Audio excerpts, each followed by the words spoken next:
Assalamualaikum, kembali lagi bersama aku Zonan dalam episod terbaru The Blue Podcast Malaysia. Dan episod kali ini adalah pandangan peribadi aku. Aku bagi tahu awal, ini adalah pandangan peribadi aku. Kalau korang nak bersetuju, korang boleh bersetuju. Dan kalau korang ada pendapat lain, korang boleh tinggalkan dekat ruangan komen untuk kita bertukar-tukar pendapat dengan secara ilmiah lah. Jadi episod kali ini aku nak membincangkan sebenarnya siapakah yang layak untuk teraju FAM setelah Exco FAM yang sebelum ini meletakkan jawatan secara beramai-ramai. Jadi ini bukan berita rasmi, ini adalah pandangan peribadi aku, macam aku cakap tadilah. Dan aku rasa pandangan aku peribadi aku ini, aku selaku peminat ataupun pemerhati bola sepak secara amatur, terasa terpanggil lah untuk menyampaikan pandangan peribadi aku berkenaan dengan siapakah yang layak untuk menjadi Presiden FAM seterusnya. Dan bagi aku sebenarnya soalan yang patut kita tanya adalah bukan siapa yang paling popular, tetapi sebenarnya siapakah yang boleh bina semula FAM ni daripada bawah.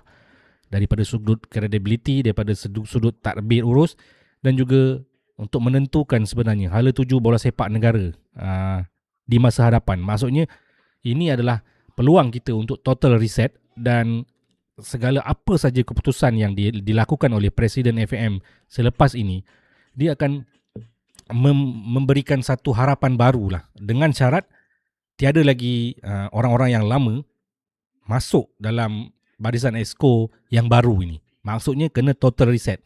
Jadi korang kena faham lah apakah maksudnya total reset. Dan sekali lagi aku nak cakap dekat sini, ini adalah pendapat peribadi aku.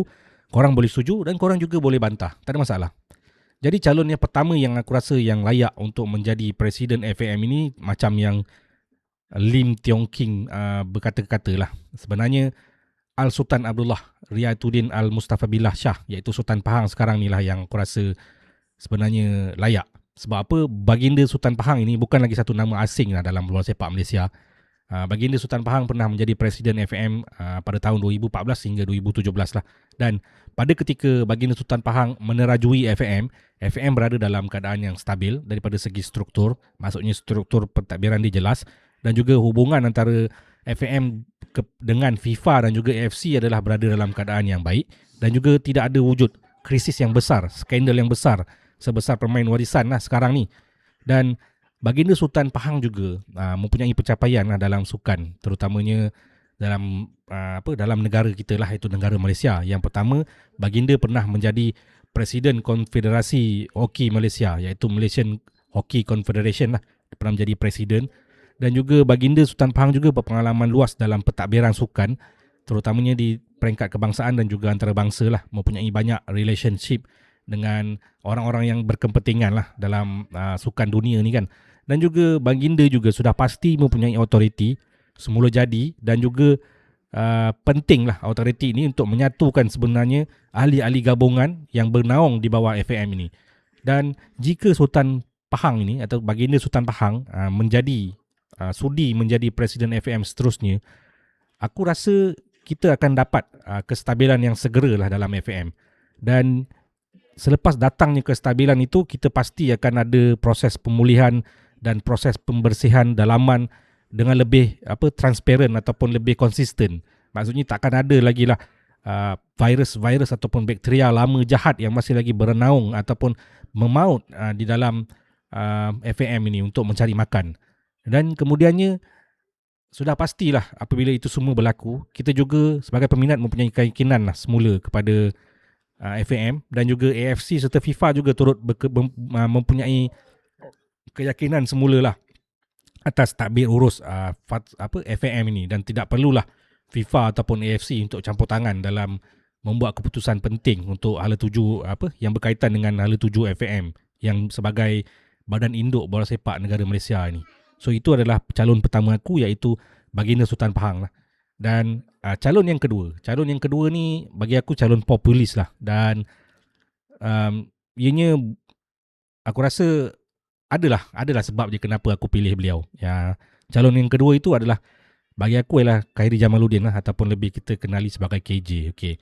KJ pada pendapat aku, dia bukan orang bola sepak yang tulen. Maksudnya dia bukan bekas pemain, dia bukan bekas jurulatih, dan dia juga tidak mempunyai lesen profesional sebagai jurulatih ataupun pemain lah. Tapi dia adalah pakar dalam sistem. Maksudnya sebagai bekas Menteri Belia dan Sukan, KJ sudah pasti faham macam mana sebenarnya untuk membentuk polisi, terutamanya polisi yang baru ataupun statut yang baru dalam FAM ni. Dan juga sebagai orang kerajaan, bekas orang kerajaan, KJ sudah pasti faham macam mana protokol, macam mana cara sebenarnya untuk berurusan dengan pihak kerajaan lah. Sebab kita tahulah FAM ni banyak berurusan dengan pihak kerajaan, terutamanya Kementerian Belia dan Sukan kan. Dan juga apabila KJ ada dalam FAM, aku rasa walaupun lah pernah terpalit dengan skandal 100 juta, kehilangan wang 100 juta semasa beliau mentadbir ataupun dalam Kementerian Belia dan Sukan, tetapi aku pasti dana penajaan dan juga imej FAM ini akan diurus dengan lebih baik oleh KJ. Dan juga KJ juga sebenarnya mempunyai pencapaian juga dalam sukan dan juga bola sepak. Beliau pernah terlibat secara langsung lah dalam reformasi ekosistem sukan negara sebab beliau adalah bekas Menteri Belia dan Sukan. Sudah pastilah beliau terlibat. Dan juga beliau juga berpengalaman dalam menguruskan badan besar. Pandai mampu untuk handle tekanan daripada segala sudut sebab dia seorang politician kan. Dan juga dia sudah pasti pandai untuk berinteraksi dengan media lah. Maksudnya untuk mengawal naratif media itu sendiri.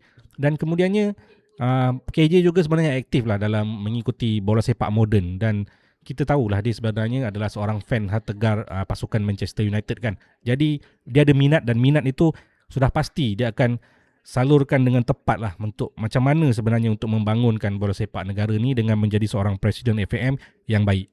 So itu risiko dia mungkin akan ada sedikit lah daripada mungkin dia akan mempunyai tentangan lah ataupun dia akan ditentang oleh orang lama lah. Kita faham lah ada otai, ada orang lama mungkin yang tak berkenan lah dengan KJ ni. Sebab apa? Sebab aku expect kalau dia menjadi presiden, dia akan membuat reformasi secara menyeluruh lah berkenaan dengan tata kelola dan juga tadbir urus FAM itu sendiri. Dan sudah pasti kemudiannya struktur pentadbiran itu dalam FAM akan lebih profesional dan telus. Maksudnya tiada lagi keputusan-keputusan yang aku rasa yang boleh diragui, terutamanya macam pemalsuan dokumen 7 pemain warisan tersebut lah. Dan juga beliau sudah pasti akan melakukan data driven lah, maksudnya KPI driven.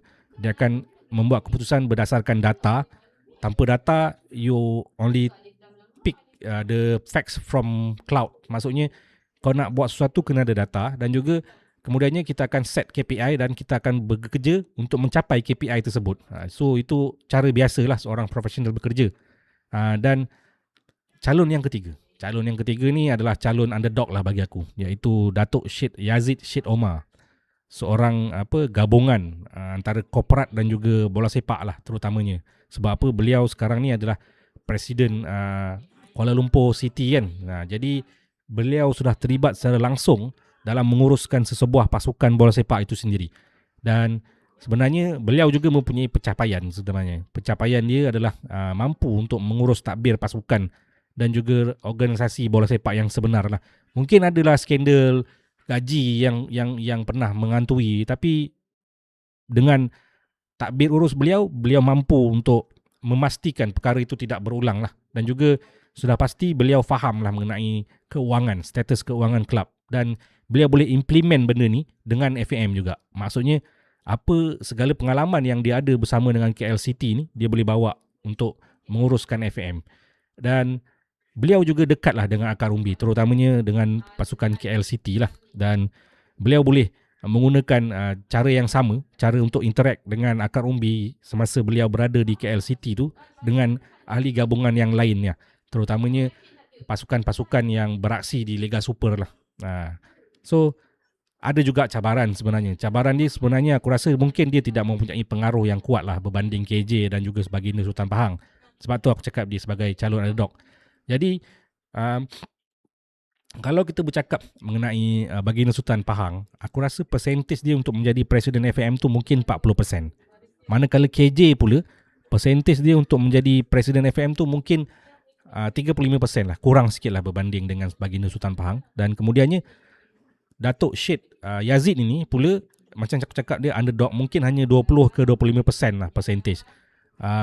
Sebab apa? Sebab sebenarnya untuk menjadi Presiden FAM ini, beliau ataupun calon itu perlulah sebenarnya dicalonkan oleh ahli-ahli gabungan yang bernaung di bawah FAM. Maksudnya dia datang daripada Exco, Persatuan Bola Sepak Negeri lah terutamanya. Mungkinlah apa orang cakap Setiausaha Agung, pasukan JDT ke contoh kan. Dia dicalonkan dan kemudiannya ahli-ahli gabungan yang lain mengundi dan bersetuju untuk memberikan tanggungjawab Presiden FAM tu kepada beliau.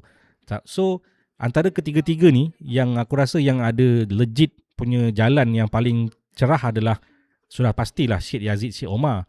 Tapi yalah, sebab ini adalah pandangan peribadi aku. So mungkin ada caranya untuk KJ dan juga Baginda Sultan Pahang itu dicalonkan menjadi Presiden FAM. So pada pandangan aku, kalau berkenaan dengan Baginda Sultan Pahang, Al-Sultan Abdullah ni, Baginda Sultan Pahang ini lebih memberikan kestabilan dan juga autoriti lah. Sebab kita tahulah kan, Baginda adalah seorang sultan kan. Dan kemudiannya KJ iaitu Khairi Jamaluddin pula mungkin akan memberikan reformasi secara menyeluruh dan akan memberikan gambaran bahawa FAM ni satu badan yang moden yang perlu bergerak seiring dengan zaman. Kemudiannya kalau Syed Yazid Syed Omar ni pula sudah pastilah beliau lebih rapat ataupun lebih dekat dengan akar umbi dan beliau faham dengan cara pengurusan sesebuah pasukan ataupun kelab bola sepak itu sendiri. So soalan yang sebenarnya lagi sekarang ini daripada aku kepada FAM adalah, adakah kita sebenarnya mahu sekadar stabil ataupun kita mahu berubah secara menyeluruh? So ini adalah pandangan aku sendiri. So kalau korang ada pandangan, korang boleh tinggalkan dekat ruangan komen. So itulah saja episod kali ini. Terlebih dahulu aku nak mengucapkan terima kasih kepada korang yang dah subscribe channel aku ni. Kepada korang yang masih lagi belum subscribe, korang bolehlah subscribe, bantu aku untuk mendapatkan 3,000 subscribers sebelum bulan April tahun 2026. Jadi itulah saja untuk episod kali ini. Aku akan kembali lagi dengan konten-konten yang lebih menarik di masa hadapan. Assalamualaikum warahmatullahi wabarakatuh.